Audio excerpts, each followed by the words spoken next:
Hi! Agniveer rally requirement అనేది release అయింది కదా! ఆ ర్యాలీ యొక్క పూర్తి వివరాలు మనం ఇప్పుడు తెలుసుకుందాం. మీరు మన ఛానల్ సబ్స్క్రైబ్ చేసుకోండి. సబ్స్క్రైబ్ చేసుకోవడం వల్ల లేటెస్ట్‌గా వచ్చే అప్డేట్స్ అన్నీ మీకు వస్తాయి. మీకు ఈ కంటెంట్ నచ్చినట్టయితే లైక్ చేయండి. అలానే మీకు ఏమైనా డౌట్స్ ఉంటే కామెంట్ బాక్స్‌లో అడగండి. నేను మీకు తప్పకుండా రిప్లై ఇస్తాను. Let's go to the video. మనకి ఇండియన్ ఆర్మీ నుంచి అగ్నివీర్ ర్యాలీ రిక్వైర్మెంట్ అనేది రిలీజ్ అయింది కదా! దీని యొక్క ఆన్లైన్ రిజిస్ట్రేషన్ అనేది 12th మార్చ్ నుంచి ఏప్రిల్ 10th వరకు జరుగుతుంది. దీన్ని ఆన్లైన్ ఎగ్జామ్ ఎప్పుడు జరుగుతుందంటే జూన్‌లో జరగొచ్చు. మేబీ జూన్‌లో జరగొచ్చు అని చెప్తున్నారు. మనకి ఎన్ని కేటగిరీస్ ఉన్నాయంటే మొత్తం 4 కేటగిరీస్ ఉన్నాయి. అందులో అగ్నివీర్ జీడీ జనరల్ డ్యూటీ ఒకటి, నెక్స్ట్ అగ్నివీర్ టెక్నికల్ ఒకటి, Agniveer clerk and store keeper technical ఒకటి అండ్ అగ్నివీర్ ట్రేడ్స్‌మెన్ ఒకటి. అగ్నివీర్ ట్రేడ్స్‌మెన్‌లో 2 ఉన్నాయి. Agniveer tradesmen with 10th pass, Agniveer tradesmen with 8th pass. మనం first Agniveer general duty qualification ఏంటో చూద్దాం. Agniveer general duty qualification 10th pass with 45%. 10th లో అనేది 45% ఇచ్చి పాస్ అయి ఉండాలి. అలానే 35% అనేది ఈచ్ సబ్జెక్ట్ లో ఉండాలి. అలానే వీళ్ళకి ఎవరికైతే LMV and vehicle driving licence ఉంటుందో, అంటే light motor vehicle driving licence ఉంటుందో వాళ్ళకి ఎక్కువగా ప్రయారిటీ ఇచ్చే ఛాన్స్ ఉంది ఈ అగ్నివీర్ జనరల్ డ్యూటీలో. దాని తర్వాత అగ్నివీర్ టెక్నికల్ ఉన్నది కదా, అగ్నివీర్ టెక్నికల్ యొక్క ఎడ్యుకేషన్ క్వాలిఫికేషన్ చూద్దాం. అగ్నివీర్ టెక్నికల్ అనేది 12th pass with physics, chemistry and maths and English. 12th pass in MPC stream 50% తో ఇది 12th అనేది పాస్ అయి ఉండాలి ఈ అగ్నివీర్ టెక్నికల్ పోస్ట్. దాంతో పాటు 40% ఇన్ ఈచ్ సబ్జెక్ట్ లో 40% వచ్చి ఉండాలి. ఒకవేళ ఇది మీరు 12th పాస్ అవ్వలేదు, మీకు 12th సర్టిఫికేట్ లేదు అనుకోండి, మీరు 10th ప్లస్ ఐటీఐ సర్టిఫికేట్ అయినా ఉండాలి, లేదా 10th ప్లస్ డిప్లొమా సర్టిఫికేట్ అయినా ఉండాలి. డిప్లొమా ఉన్న వీళ్ళకి ఎలిజిబిలిటీ అవుతారు. అలానే Agniveer clerk and store keeper technical ఉంది కదా, ఈ కేటగిరీ వచ్చేసరికి 12th పాస్ అనేది ఎనీ స్ట్రీమ్ లో అవ్వచ్చు. ఎనీ స్ట్రీమ్ విత్ 60% అగ్రిగేట్ అనమాట. 60% తో వీళ్ళు 12th లో పాస్ అయి ఉండాలి. దాంతో పాటు ఈచ్ సబ్జెక్ట్ లో 50% అనేది వచ్చి ఉండాలి. అలానే అగ్నివీర్ ట్రేడ్స్ మ్యాన్ ఉన్నాయి కదా, ఈ ట్రేడ్స్ మ్యాన్ కి 10th పాస్ ట్రేడ్స్ మ్యాన్ కి 33% తో 10th పాస్ అయి ఉండాలి. 8th పాస్ ట్రేడ్స్ మ్యాన్ కూడా సేమ్ 33% తో 8th క్లాస్ అనేది పాస్ అయి ఉండాలి. అలానే దీనికి ఏజ్ ఎంత ఉండాలంటే ఏజ్ అనేది 17.5 నుంచి 21 ఇయర్స్ అనేది ఉంటుంది. అంటే బోర్న్ బిట్వీన్ October 1, 2024 నుంచి 1 April 2028 వరకు ఎవరెవరు ఉంటారో వాళ్ళందరూ దీనికి అప్లై చేసుకోవచ్చు. అంటే హైట్ అనేది 162 సెంటీమీటర్స్ నుంచి 166 సెంటీమీటర్స్ లో ఉండాలి. ఇది మీ యొక్క పోస్ట్ ని బట్టి ఉంటుంది అనమాట. ఫర్ ఎగ్జాంపుల్ మీరు జీడీ అనుకోండి 166 సెంటీమీటర్స్ ఉండాలి. ఒకవేళ మీరు టెక్నికల్ గా ఏదైనా టెక్నికల్ సైడ్ అనుకోండి 165 సెంటీమీటర్స్ ఉండాలి. అలానే ఇలా ఉంటుంది అనమాట. మీ పోస్ట్ ని బట్టి మీ హైట్ అనేది 160 to 166 సెంటీమీటర్స్ మధ్యలో ఉండాలి. అలానే చెస్ట్ అనేది 77 సెంటీమీటర్స్ ఉండాలి. అది ఎక్స్పెండ్ చేస్తే 5 సెంటీమీటర్స్ పెరగాలి. వెయిట్ అనేది ఎలా ఉండాలంటే బిఎంఐ చార్ట్ ఇచ్చారు కదా, ఈ చార్ట్ ని బట్టి మీరు వెయిట్ ఉండాలి. అంటే ఈ చార్ట్ ని బట్టి మీ వెయిట్ ఉండాలి. ఫర్ ఎగ్జాంపుల్ మీ హైట్ 170 సెంటీమీటర్స్ అనుకోండి, మినిమం ఇది మాక్సిమం ఇది అని ఉంటాయి కదా, ఈ మినిమం ఇది మాక్సిమం ఇది ఉండాలి. అలా ఉంటే మీరు దీనికి ఎలిజిబుల్. అంటే మీ వెయిట్స్ అనేది తీసుకుంటారో అప్పుడు మీరు ఎలిజిబిలిటీ అవుతారు. ఎవరైతే వెయిట్ చేస్తారు అంటే 10th ప్లస్ 12th సర్టిఫికేట్స్ కి ఎవరైనా వెయిటింగ్ చేస్తున్నారు అనుకోండి, ఫర్ ఎగ్జాంపుల్ మీరు 10th రాస్తారో మీకు ఇంకా సర్టిఫికేట్స్ రాలేదు, అప్పుడు మీకు ఒకవేళ రాకపోయినా మీరు దీనికి అప్లై చేయొచ్చు అనమాట. ఫేజ్ 2 అనేది ఒకటి ఉంటుంది. అంటే సెలక్షన్ ప్రాసెస్ లో ఫేజ్ 2 అనేది డాక్యుమెంట్ వెరిఫికేషన్ అయితే కదా, మీరు అప్పటికి సర్టిఫికేట్ పట్టుకుని వెళ్తే చాలు. ఎవరైనా ఈ పర్ఫార్మెన్స్ కోసం ఎవరైనా డ్రగ్స్ గట్టి యూజ్ చేస్తే వాళ్ళు డిస్క్వాలిఫై చేసి ఎలిమినేట్ చేస్తారు వాళ్ళని. అలానే వీళ్ళకి రిలాక్సేషన్ ఫిజికల్ స్టాండర్డ్స్ టెస్ట్ లో కూడా వీళ్ళకి రిలాక్సేషన్ ఉంది. ఎవరికైతే రిలాక్సేషన్ ఉంటుంది అంటే అవుట్ స్టాండింగ్ స్పోర్ట్స్ మ్యాన్ అయి ఉండాలి. ఎవరైతే ఇంటర్నేషనల్ సీనియర్ జూనియర్ నేషనల్ లెవెల్లో స్పోర్ట్స్ లో పార్టిసిపేషన్ చేసి వాళ్ళ పార్టిసిపేషన్ సర్టిఫికేట్స్ ఉంటాయి కదా, వాళ్ళకి అనమాట 2 సెంటీమీటర్స్ అనేది హైట్ రిలాక్సేషన్ ఉంది. అలానే 3 kgs అనేది వెయిట్ రిలాక్సేషన్ ఉంది. ఇలా ఉన్నది. ఎవరైతే ఒక ఎక్స్ సర్వీస్ మ్యాన్ యొక్క సన్ గానీ ఎవరైతే ఉంటారో వాళ్ళకి 20 మార్క్స్ అనేది బోనస్ గా యాడ్ చేస్తారు లాస్ట్ ఎగ్జామ్ లో. అలానే బోనస్ మార్క్స్ కూడా ఉన్నాయి దీనికి. ఎవరైతే స్పోర్ట్స్ మ్యాన్స్ ఉన్నారో వాళ్ళకి బోనస్ మార్క్స్ అనేవి ఉంటాయి. అంటే ఫర్ ఎగ్జాంపుల్ మీకు ఇంటర్నేషనల్ లో ఏవైనా స్పోర్ట్స్ సర్టిఫికేట్స్ ఉన్నాయనుకోండి, మీకు ఒక 20 మార్క్స్ యాడ్ చేస్తారు. అలానే స్టేట్ అండ్ నేషనల్ లెవెల్లో సర్టిఫికేట్స్ ఉంటే మీకు 15 మార్క్స్ అనేవి యాడ్ చేస్తారు. అంటే బోనస్ మార్క్స్ అనమాట.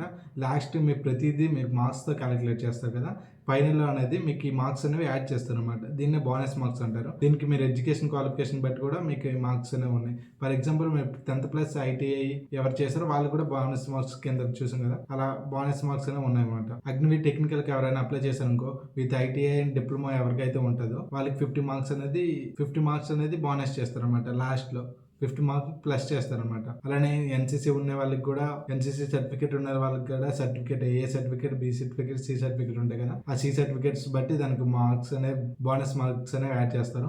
మీరు అప్లికేషన్ ప్రాసెస్ లో మీకున్న certificate, sports certificate and NCC certificate ఇలాగ ఏ సర్టిఫికేట్ ఉన్నా మీకు ఆ సర్టిఫికేట్స్ని యాడ్ చేయండి. ఒకవేళ మీరు అప్లికేషన్ ప్రాసెస్లో ఈ సర్టిఫికేట్స్ని యాడ్ చేయకపోతే మీకు ఈ బోనస్ మార్క్స్ అనేవి యాడ్ చేయరు. అగ్నివీర్ కాబట్టి దీని అగ్నిపాత్ స్కీమ్ అనేది దీనికి అప్లై అవుతుంది. అంటే మీరు ఇందులో 4 years సర్వీస్లోనే ఉంటారు. దాని తర్వాత మీరు ఎగ్జిట్ అయిపోతారు. మీరు ఎగ్జిట్ అయిపోయిన తర్వాత మీకు పెన్షన్ ఎన్పిఎస్ సిస్టమ్ ద్వారా మీకు మంత్లీ పెన్షన్ ఇలాంటివేం రావు. మీకు సెలక్షన్ కూడా మీకు 4 years తర్వాత మీకు పక్కా జాబ్ ఇస్తారని గ్యారంటీ కూడా లేదు. అగ్నివీర్స్ వస్తారు కదా, 25% మెంబర్స్ ని మెరిట్ ని బట్టి వీళ్ళు 25% తీసుకుని ఆ 25% మాత్రమే పర్మనెంట్ చేస్తారు.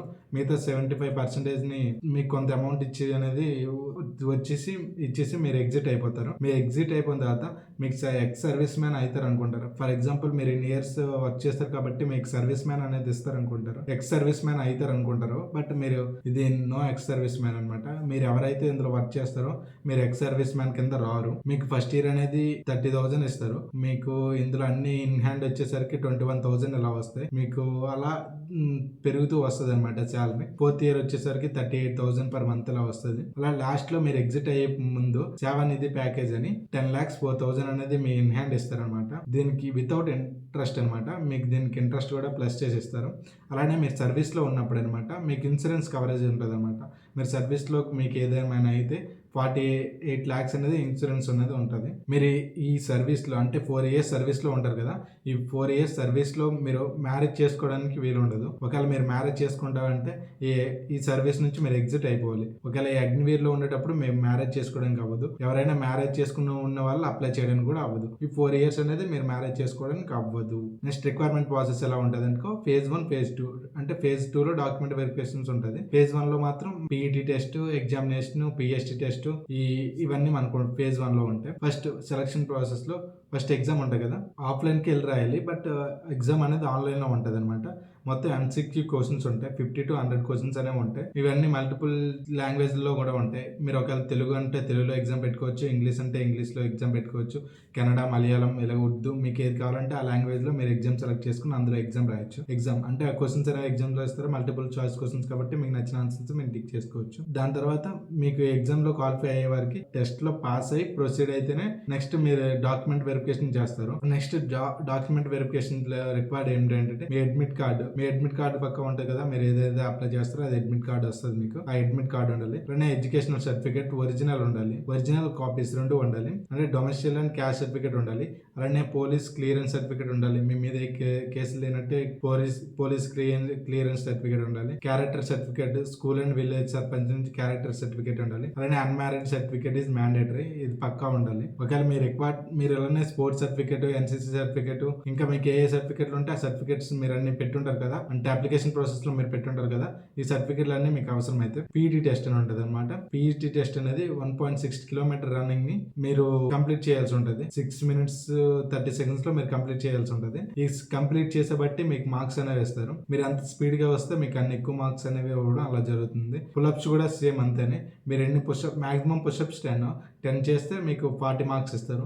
ఒకవేళ 9 చేస్తే 33 మార్క్స్ ఇస్తారు. అలా మీరు తీసే పుషప్స్ ని బట్టి మీకు మార్క్స్ అనేవి ఉంటాయి. అలానే 9 feet ఇచ్చి జిగ్ బ్యాలెన్స్ అనేది కూడా 2 ఉంటాయి. ఈ 2 టెస్ట్లో కూడా మీరు క్వాలిఫై అవ్వాలి. ఈ మెడికల్ ఎగ్జామినేషన్ అనేది ర్యాలీ సైట్స్ లో జరుగుతుంది. For example me army requirement office Visakhapatnam అయితే విశాఖపట్నంలో జరుగుతుంది, గుంటూరు అయితే గుంటూరులో జరుగుతుంది, సికింద్రాబాద్ అయితే సికింద్రాబాద్ లో జరుగుతుంది. ఫర్ మెడికల్ టెస్ట్ ఎవరు చేస్తారంటే మీరు ఆర్మీ మెడికల్ టీమ్ అని ఉంటుంది కదా, ఆ టీం అనేది మీకు మెడికల్ టెస్ట్ అనేది చేస్తుంది. మీరు ఒకవేళ ఒకవేళ మీరు అన్ఫిట్ అని మిమ్మల్ని అపీల్ చేస్తే మీరు ఆర్మీ మిలిటరీ హాస్పిటల్కి వెళ్ళి మీరు రివ్యూ అనేది మిలిటరీ హాస్పిటల్లో చేసుకోవాలన్నమాట. టాటూస్ మాత్రం ఓన్లీ ట్రైబల్ ఏరియాస్ అంటే గిరిజన ప్రాంత ప్రజలు ఉన్నారో వాళ్ళకి టాటూస్ అనేవి ఎలా ఉంది.